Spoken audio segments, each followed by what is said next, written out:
diinni yeroo nuti qawwee jennu hin fedhan diinni karaa hundaan kan agartee namoota waa'ee qawwee maqaa dhahan dhagahuu hin danda'an jechuu maalifiini qawween akka isaan kuffisu waan beekaniif qawwee kana sodaatanii kanaaf oromoon immoo akkan kaleessa barreeffama tokko gadhiise sibiila qabbanaa fi oowwaa silaa sibiilli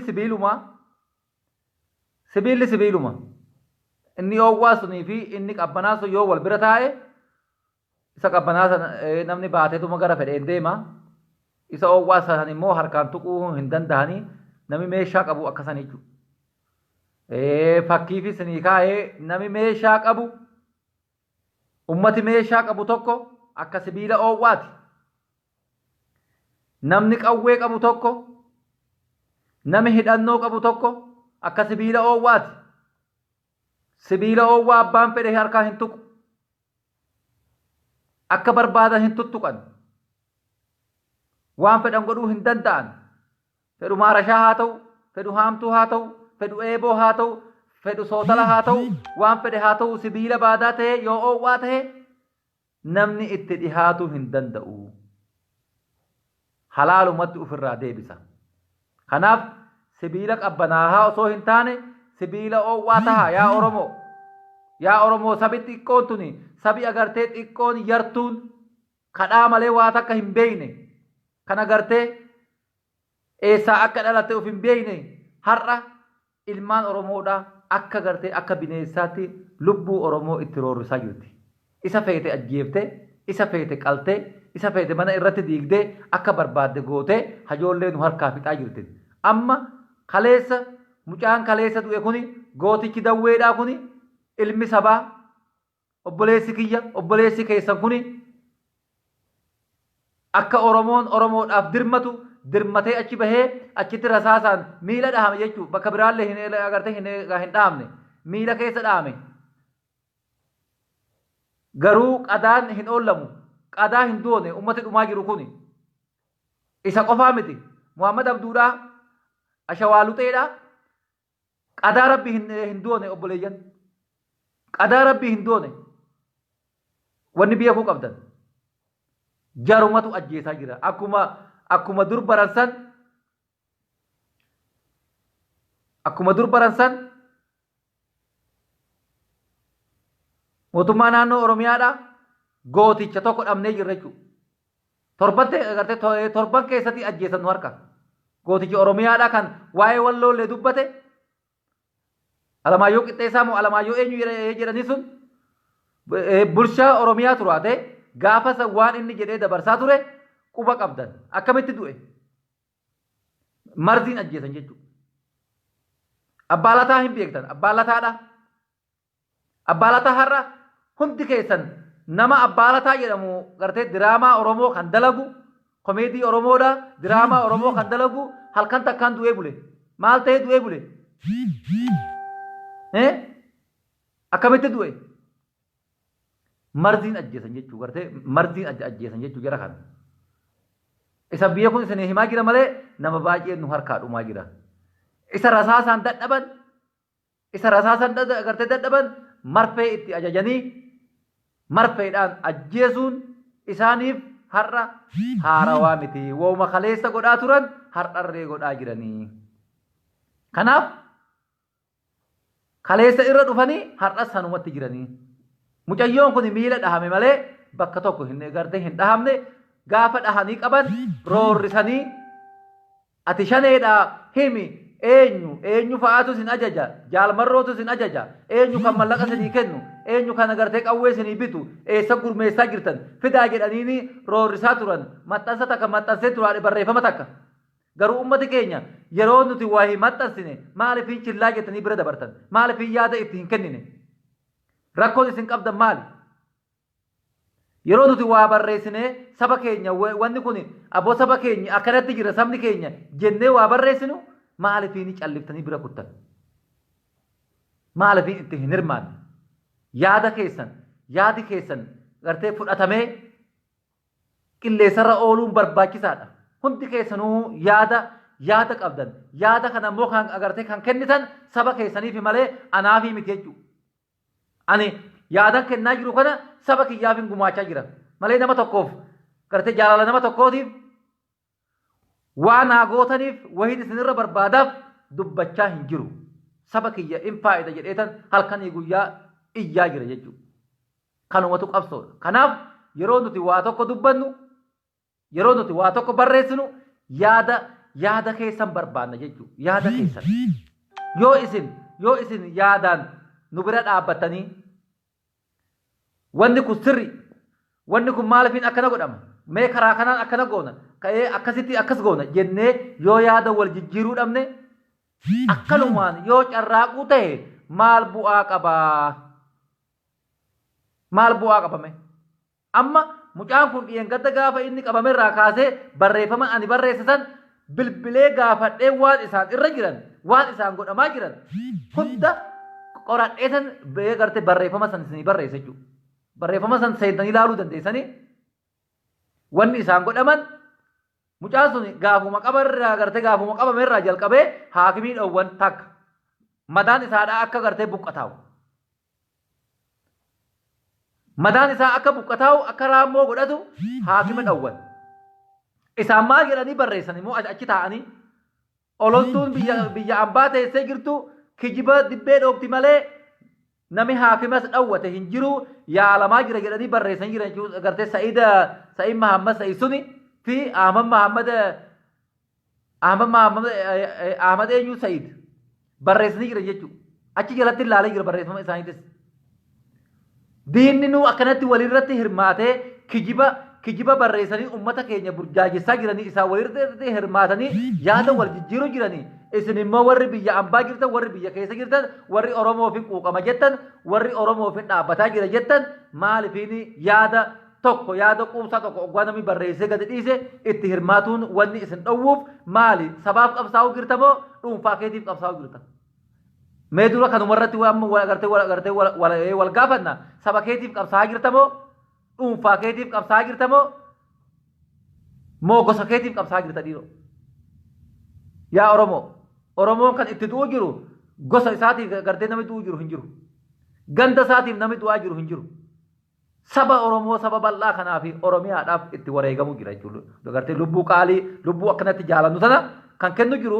qeerroon diinar dura gartee dura dhaabbatee kan kennu jiru saba Oromoo kanaaf jechaaf malee dhuunfaa mataa isaatiif jecha miti jechuudha kanaaf Oromoo warri biyya alaa jirtan warri biyya keessa jirtan duraan dursinee eenyuuf qabsaa'u jirra gandaaf immoo sabaafi nama tokkoof immoo Oromoo hundaafi kanarrattis beekuun barbaachisa warrumti kaleessa bilisoomne jettanii dibbee dha'utti turtan har'a deebitanii karaa biraatiin dhuftanii harka rukutaa jirtan jechuudha nu immoo isa keenya isa gartee beekaa keenya dhiifneeti isa biraadhaa isa kaleessa gartee kophee nurra baafatu turaate faarsaa oolu jira jechuudha dhukkuba qabna jechuun nuti kuni waan durraa eeggamuu miti amma kanaan mucayyoon kaleessa du'e kuni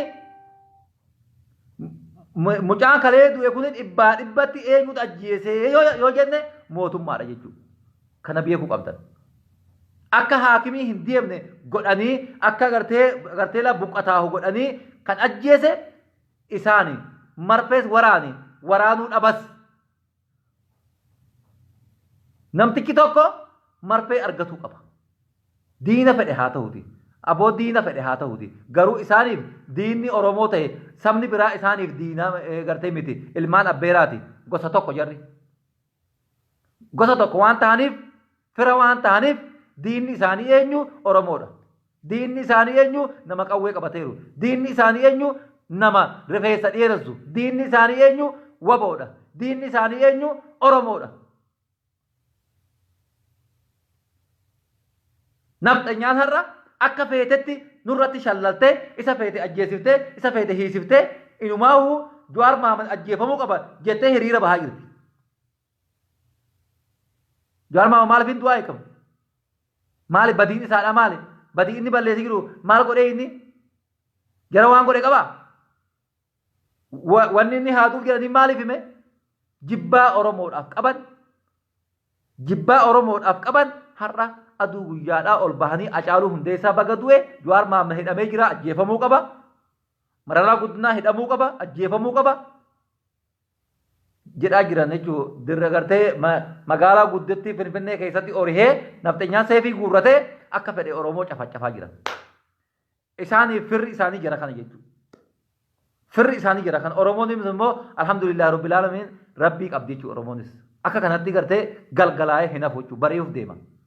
Kanaaf mucayyoon kaleessa du'e kuni dhibbaa dhibbatti mootummaatu ajjeesee Oromoo quba qabaadhu.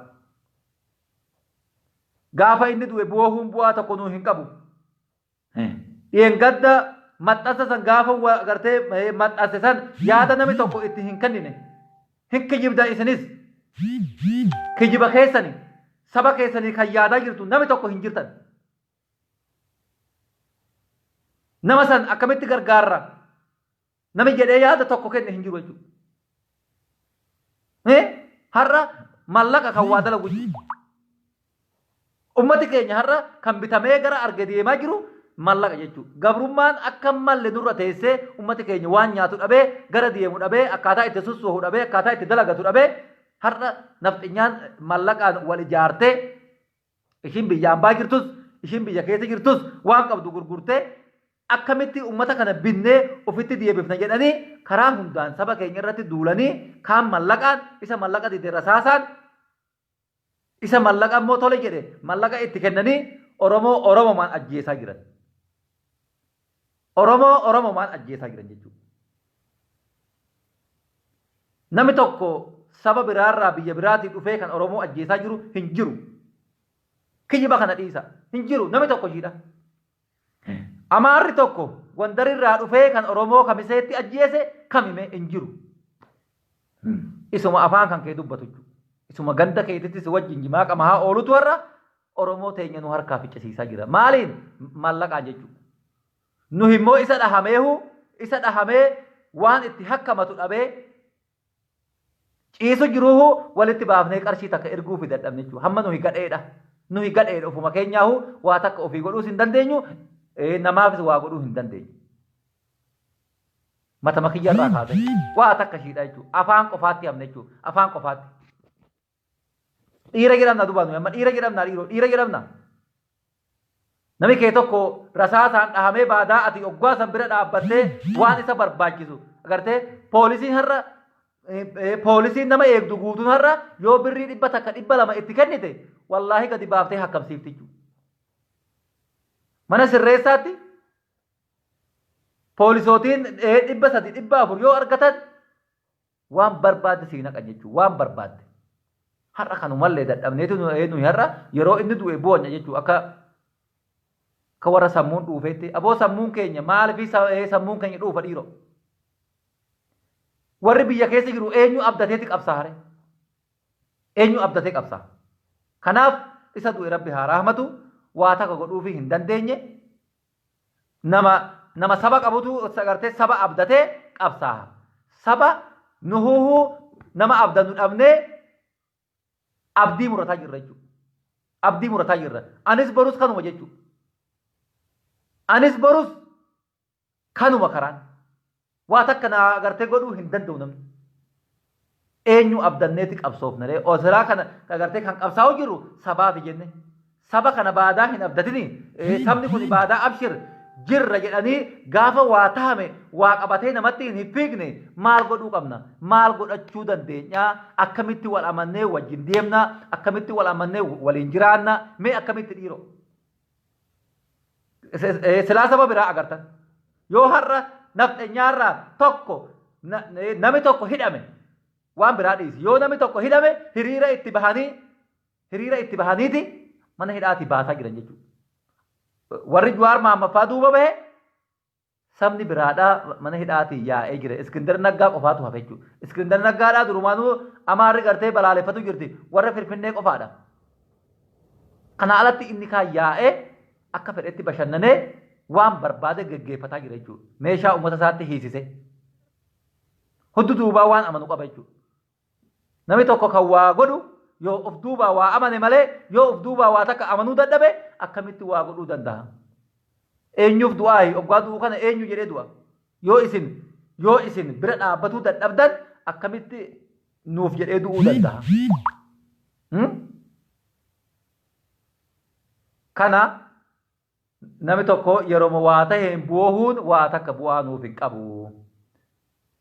Gurubbii jaarra jennee achis hin kadhannee as hin kadhannee achis hin kadhannee waa takka namumti yaada kana ibsatu dhiiroo bar hin duotanii bar hin duotanii dhiiroo waan akka lubbuu sin keessaa bahuudhaa ka'ee waan akka haajaa mataa dhuunfaatii namni kun iyyuu jiruu agartee isanitti fakkaata jechuudha. Dhukkuba fayyamuu hin dandeenye keessa jirra. Dhukkuba kana keessa mee dura haa qulqulloonyutu sanii achitti saba keenyaaf qabsoofna.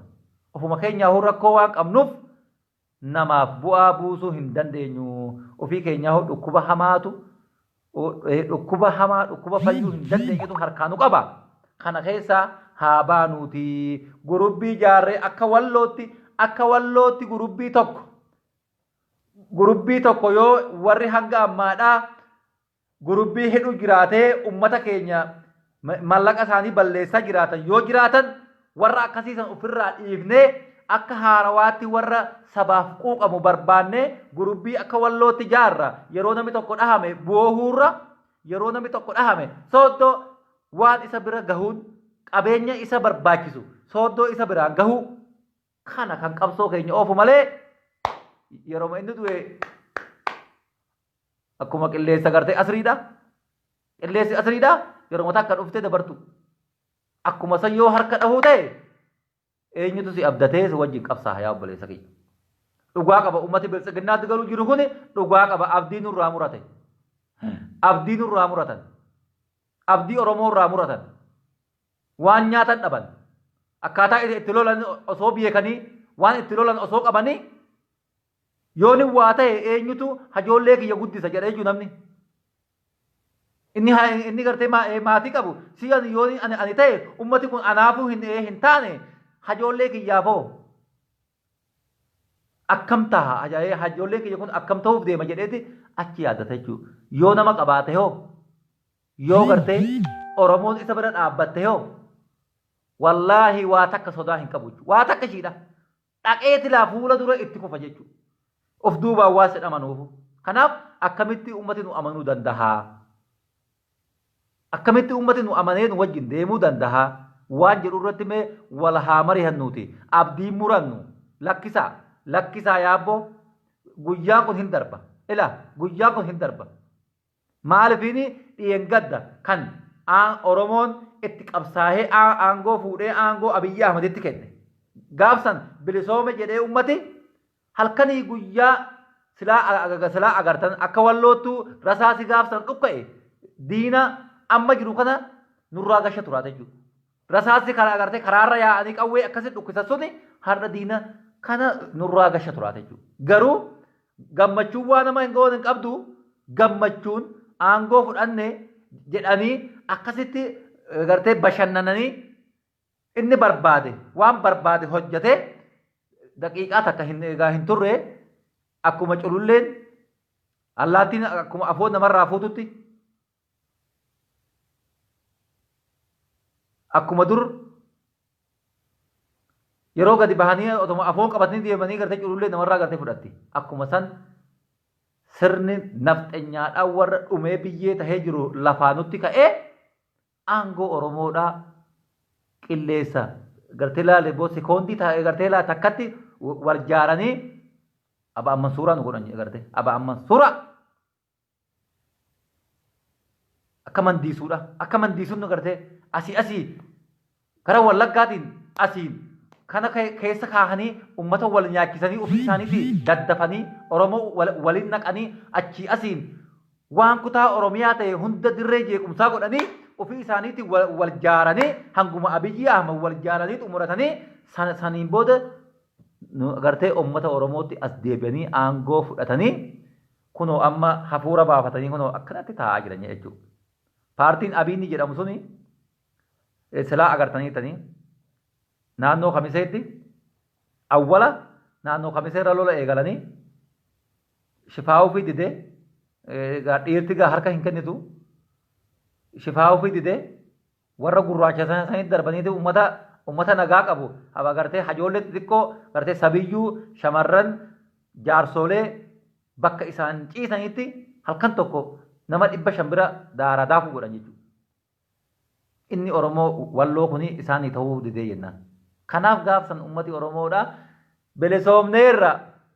belesoomneerra afaan bananii ishiin biyya alaa makkanatti amma laayiviirra yaatee akkana godhattu illee abootuti eeganaa achi waa'ee siyaasaa dhiifne bilisoomneerra jedhan kunoo namooti amma bibbeekamaa isin akkanatti jala yaatanii amma hordoftan kun hundi isaaniidha gaafsan bilisoomneerra jedhan jechuudha. Amma takkaan isaanii yoo barbaadan amma jechuudha maqaa isaanii isinii lahimuun gartee barbaada jechuudha amma yoo gartee barbaadan isiniifan hima jechuudha. Hundi isaaniidha bilisoomne jirraa maalirra duulu turaatan shane karaa diinaaf warri baneehu jara amma biyya alaa taa'eetii fi biyya keessa taa'ee ani warra gartee ani beekaadha ani doktora ani maali jedhee kijiba olola olii gadi oofutu shanee kana ummatatti moggaasee ummata keenya kabbicisiise jara kana jechuudha. Har'a isaani abbaan qabsoodha har'a isaani kan gartee Oromoo dura yaa'anii ka'ii hiriira bahi deemii gali ka'ii hiriira bahi deemii gali jedhaniin yaa ilaa gamta hiriira bahi jettuun oduu meeshaa itti bitte har'a ji'a lamaa miti ji'a lama kana guutuu ummati keenya gartee hin dhumu ture jechuudha. Oduu har'a meeshaa itti bittanii oduu qawwee itti bittanii har'a ummati keenya akkanatti karaa adii irratti karaa gartee karaa bal'aa karaa aduu guyyaa irratti ummati keenya akkanatti dhumee reeffa isaanii bineensi hin nyaata ture jechuudha. Achi ilaali Tigraay yoo kijiba jettee baanaaraf yoo kijibu jira jettan achi ilaali Tigraay achi ilaali Amaara achi ilaali Affaari achi ilaali Iisaa silaa ija hin qabdani gurra hin qabdani eenyu dhiira kami mee dhiira kami inni Tigraay dhaqee amma Tigraay tuqu eenyu mee eenyu mee dhiira ishii eenyu deesse mee dhiiro tami dhiira ishiin ani dhiira ila agartee rarraafatu qofaan dhiira nama hin gootu laala onnee si barbaachisa mee onnee maalii qaban mee onnee maalii qaban har'a eenyunni achi Tigraay ijaan mil'atee ilaalume bari ishiin agartee paartiin bilisiginnaa kan islaamaatu yoo agartee qiblaan garas ta'e agartee achi deebitee hin solaattu bar abadan sodaa Tigraay sodaa Tigraayidha qiblaan yoo Tigraay jetteen achi deebitee hin solaattu ishiin islaama jettee areeda dhahattee jirtu har'a achi deebitee hin solaattu munaafiqooti ilmaan Oromoodhaa akkanatti aduu guyyaa qalamaa ilmaan Oromoodhaa aduu guyyaa bineensi nyaataa cubbuu hammana ga'u ijaan argaa warri mataa isaanii qollofamteertu warra sammuun keessan qollofamee jiru warra gocha abiyyii kana arguu hin dandeenye iji keessan kan gaarradameeru afaan keessan kan agartee hodhameeru dubbatuu hin dandeenye har'a dhiira kamtuu achi deebihee solaata rabbii si ammareeru dhiira kamtuu achi deebihee si solaata osoo agartee qiblaan agartee maqalee jedhanii achi deebitee hin solaattu jechuudha. Kanaaf garaagarummaan keenya qawwee fi harki duwwaan hanganatti ifa bahaa aduu guyyaatii fi galgala jechuudha. Har'a biyya alaa teessee gamta hiriira akkanatti bahi akkanatti galu jettuun osoo nama walitti jaartee meeshaa warra gartee Harargee gara Soomaliyaatti aanuun mee itti hiite gara Booranaatti aanu itti hiite waboo gargaarte har'a silaa dubbiin dhumattee turte jechuudha. Guyyaan 15 oli hin lolu Oromoo. Guyyaan 15 oli hin lolu jechuudha Oromoo. Guyyaan 15 oli. Har'a Oromoo wallootu kan callisee taa'u jiru warra harka qullaatii fi warri meeshaadhaa garagara jechuudha. Warra harka qullaa laalanii qawwee qabatanii hiriira bahuun hin taatu. Karrayyuun maaliif hin callisee? Maaliif calliseme? Teenya tokkoo fi tokko jechuudha. Gadi baanaa hin deebinu. Yookaan dhumu yookaan balleessu. Yookaan fixee balleessu. Yookaan immoo dhumu hin dhumnu immoo maaliif hin dhumne seetan hin dhumnu. Akkaataan itti hin dhumne haqa keenya jechuudha. Haqa keenyaaf falmataa jirra jechuudha. dhugaa keenyaaf falmataa jirra. Kanaaf hin dhumnu. Kanaaf warri biyya alaa jirtan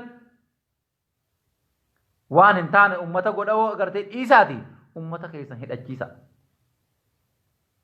Silaaduuti ummati walloodha kan biyya Awurooppaa keessa ta'anii ummata wallootiif kan mormaa jiru nama tokko hin qabnu.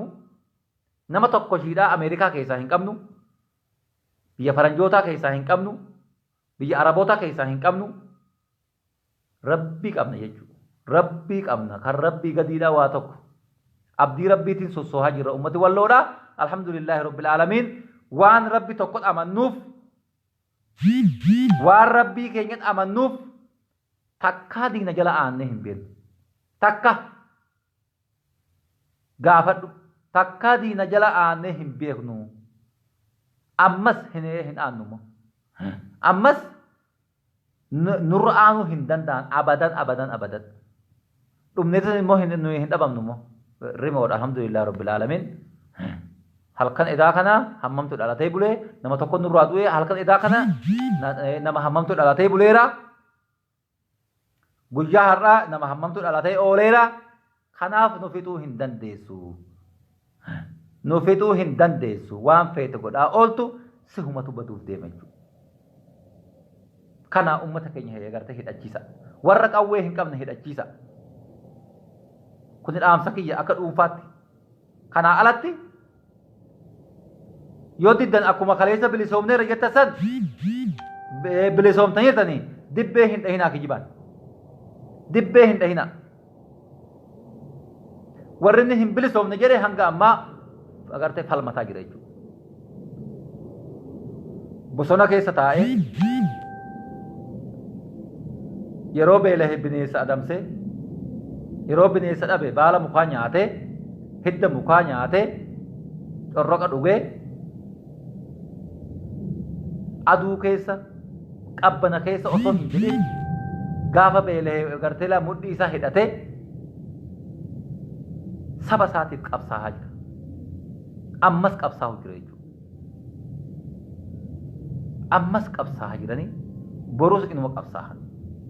Hanga yaadaa muraadiin isaanii hanga waan biyyaa bahaniif beekanitti argatanitti galuu hin danda'anii keessa warri hanga ammaa na daawwataa jirtan galatoomaa galate keessa hin badinii keessaa dhalataa dawweedhaa naaf jiraadhu Ahmad Muhammad naaf jiraadhu namoota baay'eetu jira galatoomaadhaa fayyaa ta'a maalifiini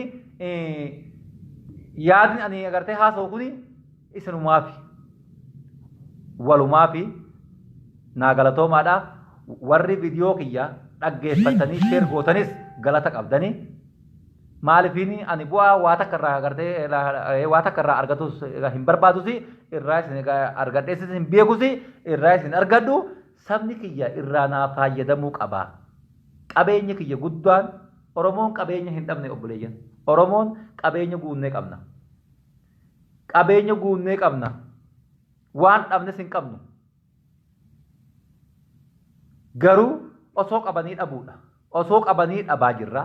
Kanaaf gaafa gabrummaa kana jalaa baane qabeenya keenya akka dhibbatti qabeenya keenya argannu akka badhaadhaa taanu akka gartee dureessa taanu abdii waan qabnuuf hanga jirrutti lubbuu keenyaan qabsoofnee yeroo beelonnes hidhannee obsinee obsaan qabsoo keenya itti cichuu qabna. Diinaaf gadi jedhuu hin qabnu abadan gadi jedhuufi hin qabnu. Kanaaf warri na hordofaa